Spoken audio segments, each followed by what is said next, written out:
Shut the fuck up. Anyways, here's the 1961 Ford Thunderbird that just arrived. Here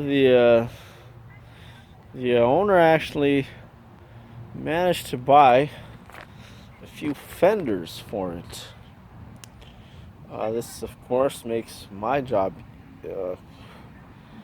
easier, depending on how bad the original fender was.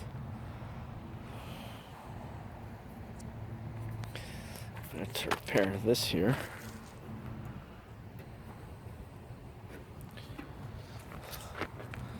Overall, in decent shape.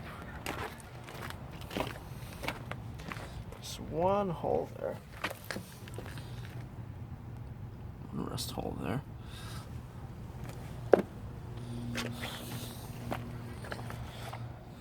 Here's the rear.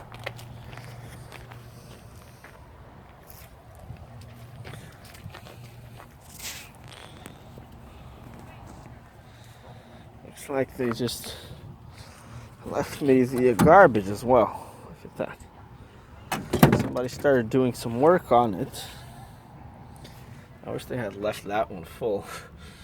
Fucking empty, not even a drop, bastards.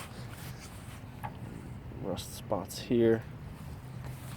As you can see, they already removed the side here. Of course, somebody left the tape here. Left on the tape way too long. I don't know how they're gonna remove it now. Well, I'll probably end up having to remove this shit. Look at that.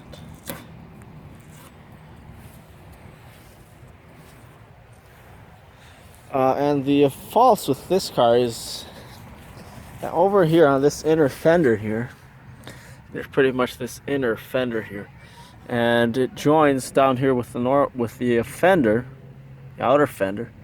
And there's just an empty space here, and that's where the water loves to collect. And as you can see, they didn't undercoat the inside because, well, pretty much because it's possible to get the undercoating inside there.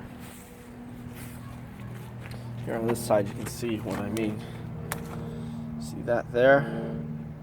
There's just an empty, huge, massive empty space down there. Water just collects there. That was very poorly designed, this idea. Oh, lots of big holes there. When I get working on this car, I'm going to start from the inside here or to the outside. Now, instead of going all the way down here like it was originally, I'm pretty sure it would be best to maybe just put sort of like a thick piece of steel here, like a square tube, square pipe, and just come here flat like this, not go all the way down. And I just don't want to have this empty space here because it's just impossible to undercoat, and it's it's for sure there's gonna be rust there. Somebody already started some work there. Welds aren't too bad. Pretty decent. Kind of. A little bit high, but that's alright. To mold that piece here. Unless you actually bought the slower fender sort of thing here. I can tell that they don't know what they were doing because there's no need to prime the car if it's already painted. They also don't have a lot of tools because they grinded it off. You see how it's nice and straight like that?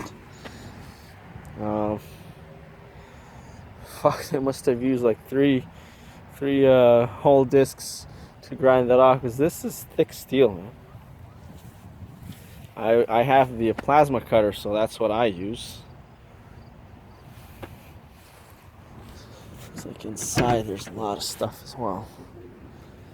The seats, fortunately everything's already removed for me, so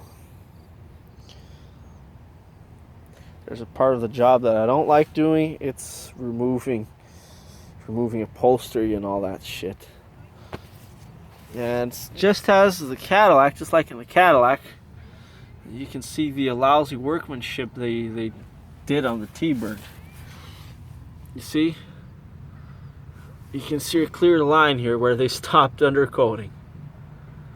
Like I said, guys, it's just stupid because, you know, the water collects at the bottom, not at the side. They should have undercoated the bottom, not the side. But somehow there's actually no rust, no holes under the doors. You know, this car was probably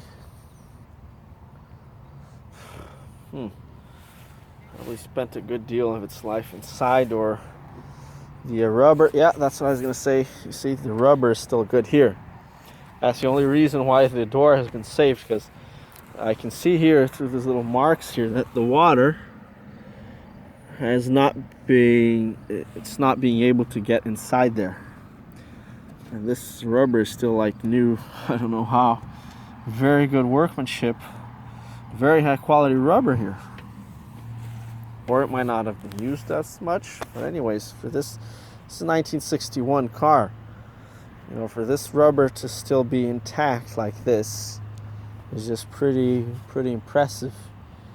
Usually they're still good, but there are cracks, and this space here, there's actually usually a gap because it wears out, it shrinks over time, and then water is able to get in here through the window, like in through the side of the window here, between the window and the rubber. And the function of this rubber here, the purpose of this rubber, oh, there's still a little bit of a gap there. The purpose of this rubber is to prevent water from getting inside. But anyways, you should certainly get the bottom of the door undercoated. It's nice to see that this car the doors, the alignment, they're just perfect. Look at that. Straight, not even. It's perfect.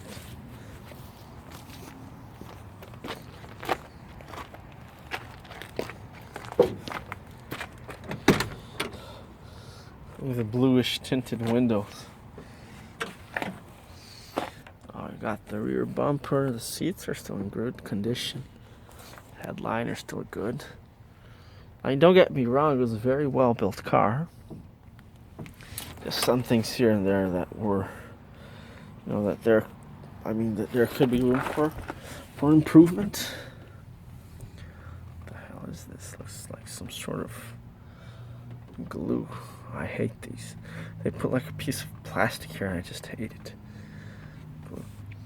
I love that this is all mechanical, no power.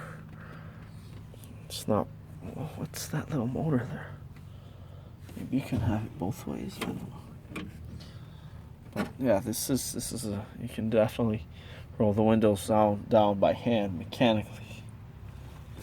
As you can see there, guys, the original undercoating it's intact, still intact, but they didn't do the bottom. That's very stupid. And as you can see, there's just a bunch of leaves there and junk.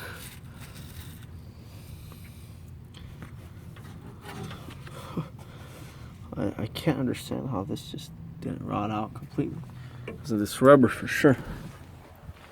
That's the interior there.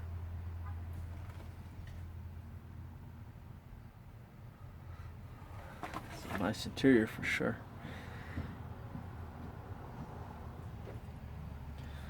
Let's open up the hood. I'm curious. See what's underneath. How it looks. Where the fuck is the